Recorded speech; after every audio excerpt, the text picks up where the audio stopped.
I'm gonna be a lot stronger than I ever was. It won't be the same as last time, Goku tells Primal Broly as he once again steps up to protect the Earth from grave danger.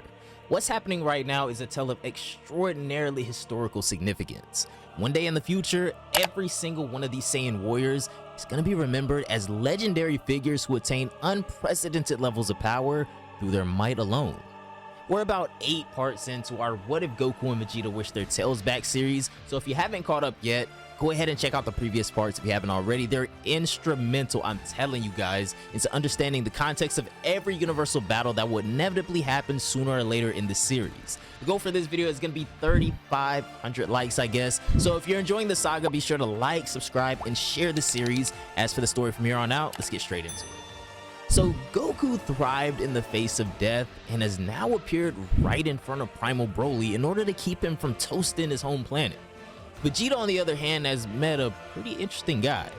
His real name is unknown, but because of what he stands for and the things that he did, he made a name for himself about 1,000 years ago called Xicor.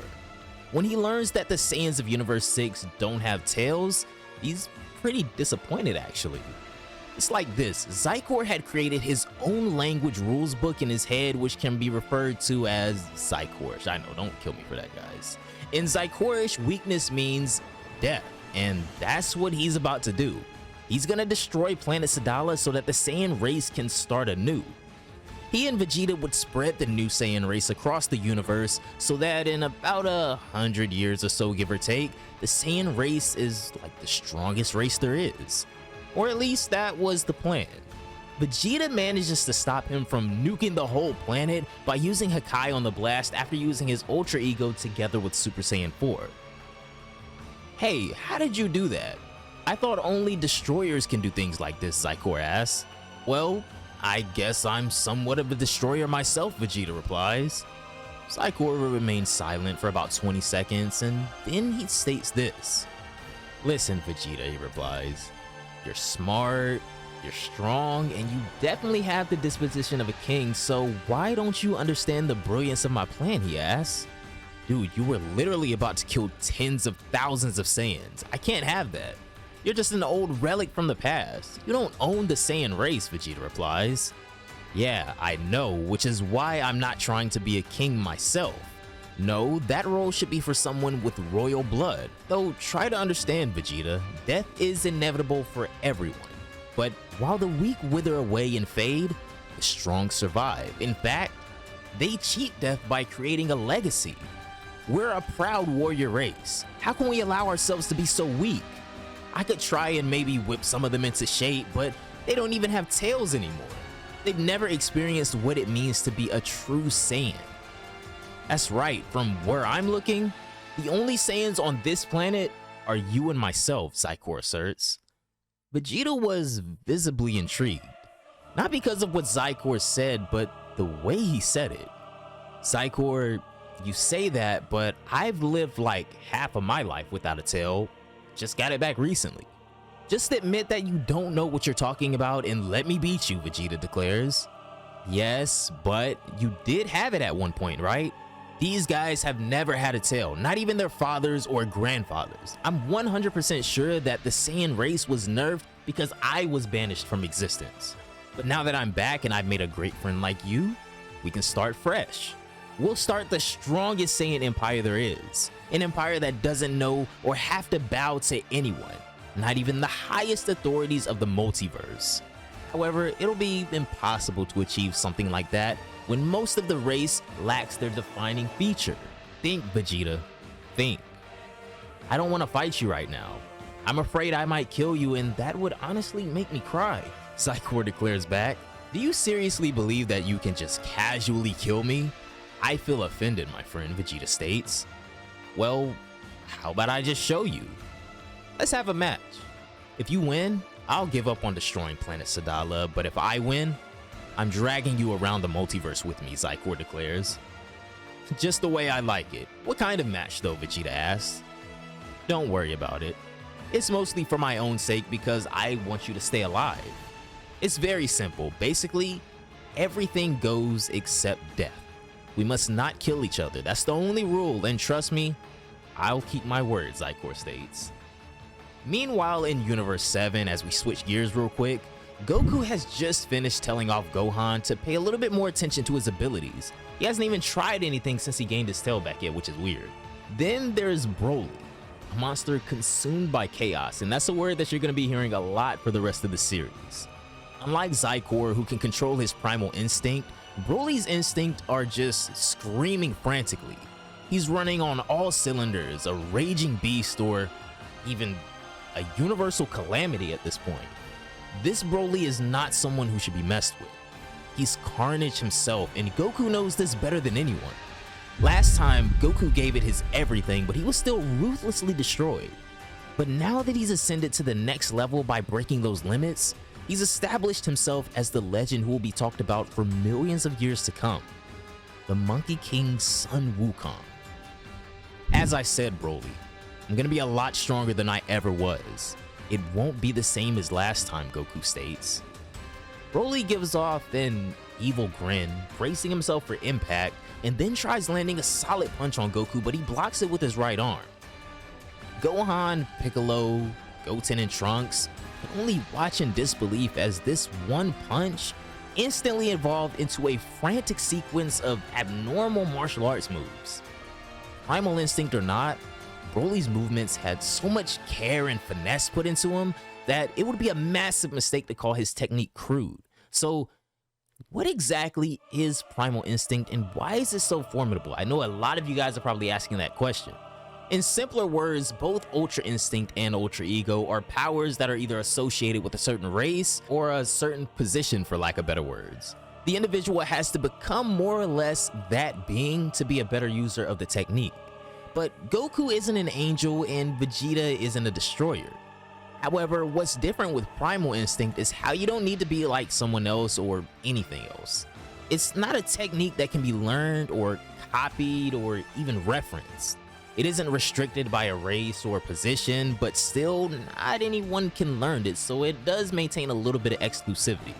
To unlock Primal Instinct, one must have enough chaos within themselves, and remember that word. But just like how the number of Ultra Instinct users and Ultra Ego users are almost inconsequential in the face of the actual population of the multiverse, there also isn't that many records of Primal Instinct either. However, Broly, a Saiyan from Universe 7, awakened this ungodly state, if you will, and in doing so, he's become a monster who just can't calm down until the universe itself has been consumed by that chaos within him. A user of Primal Instinct is able to grab hyperspace, and in doing so, they can move at inconceivable levels of speed. They can propel their opponent towards themselves and hit them before they've even realized it, and they can also damage the other guy without making any actual physical contact. The shock can be sent through the hyperspace. Gohan is seeing all of this before his very eyes right now, and he feels almost enlightened at this point. He knows his father is strong, especially after his recent awakening, but Broly is just a different kind of enigma. His is a strength that doesn't make any sense. Goku is keeping up and sometimes almost overpowering Broly, but it's clear that they're both pretty evenly matched. Unless another evolution takes place during this battle or somebody's body completely breaks, there isn't going to be a clear victor anytime soon, I fear. Of course, similar events would be taking place back at Vegeta's battle with Xicor. Impressive. This is awesome, Vegeta. You can use the technique of the Destroyers and your Saiyan transformations in coherence. I applaud you, young man. Please allow me to refer to you as King.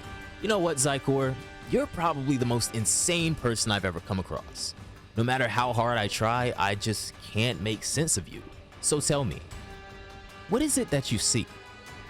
What is it that you did that earned you that punishment, and why are you so disgusted by weakness? Vegeta asks as he returns to favor with a kick of his own.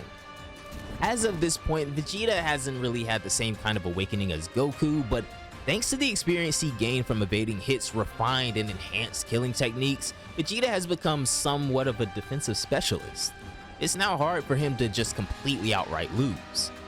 Besides, while Broly was landing punches on Goku with 100% of his power each time, practically knocking the life out of him piece by piece, Xicor is much more level-headed.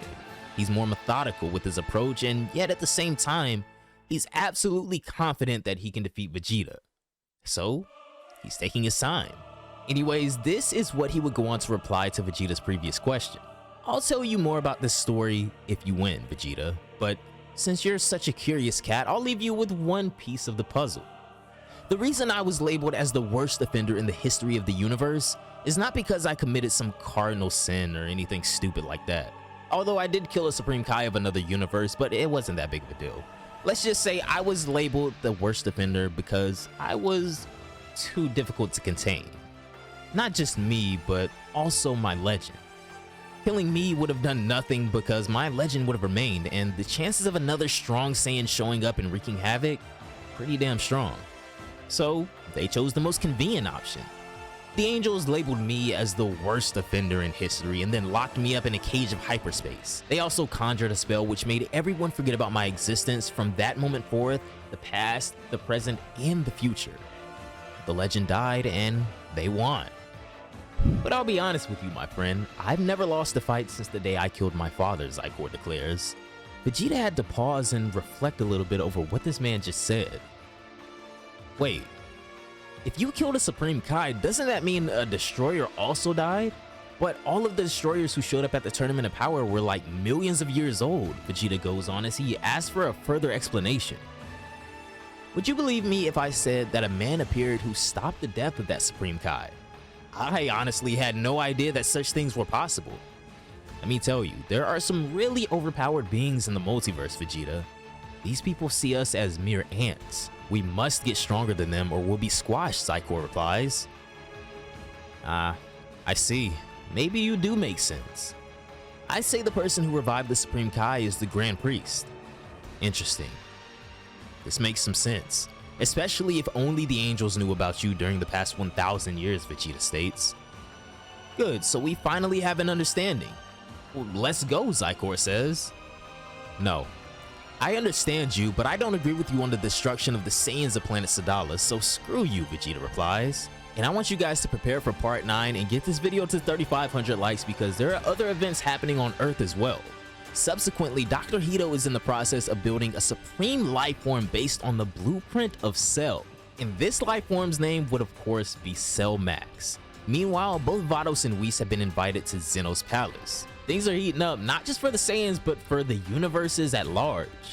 And for what it's worth, worst is yet to come.